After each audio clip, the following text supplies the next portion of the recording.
Hey, welcome back and step right up.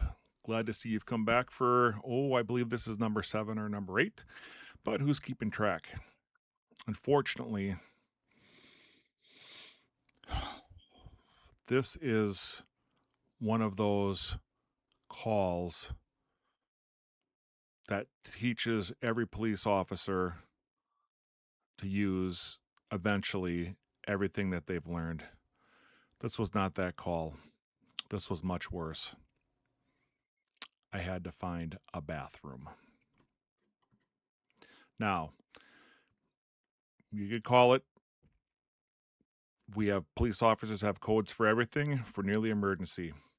But this particular emergency was very personal, and backup was not going to help. Therefore, I had to run Code Brown, lights and siren 1033 through the city in order to make it to the bathroom. So I get set out on a traffic stop just off the freeway up on the second to last exit for the city here. And it's probably summer, so I'm driving around and I'm trying to look good, 6'4" of twisted steel and sex appeal that's out there, and have to carry an axe handle to keep all those admiring people away from me, at least at arm's distance. So I get sent to the traffic stop, and mind you, for breakfast I had 2 cups of coffee and a protein drink. That was probably at 6 o'clock in the morning, and I'm heading in to this traffic accident, and I pull up, and my stomach starts not growling, but turning and gurgling and twisting my insides around. I'm sure you've all seen Dumb and Dumber, correct? Where Harry ends up with the Turbolax. Yeah, that's what the protein drink and the coffee was doing to me. So as I'm there, I'm trying to take down all the information for the accident report, and I can't concentrate because of the destructive powers that are occurring right behind my gun belt. Trying to concentrate, trying to get through. Okay, yeah, okay. Do you need a tow truck? No, I think you can drive it. No, officer, I think I need a tow truck. I'm gonna tell you right now, you do not need a tow truck because there's no way I'm gonna be here for it. So they go on, and they exchange information. They both drive away, and I am not going to make it back to the police department. There's no way I am going to do it. No how, no way, nowhere, not on God's green earth. So I have to run Code Brown. Probably with my lights on, coming up to intersections, blipping them to get through, and I'm coming down Thomas Street, driving. I'm coming up Third Avenue, and it's literally, um, how do you put it?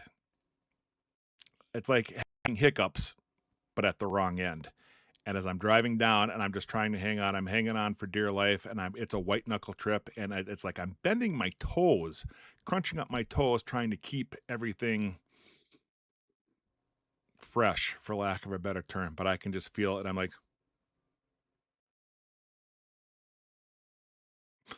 I'm not going to make it. So I am flying. It's 30, 25. I'm probably doing about 50 with my lights on. I run in and I'm like, there's no way I'm going to make it down. There's no way I'm going to make it down to Thomas Street. It was actually on Bridge Street where the car accident was.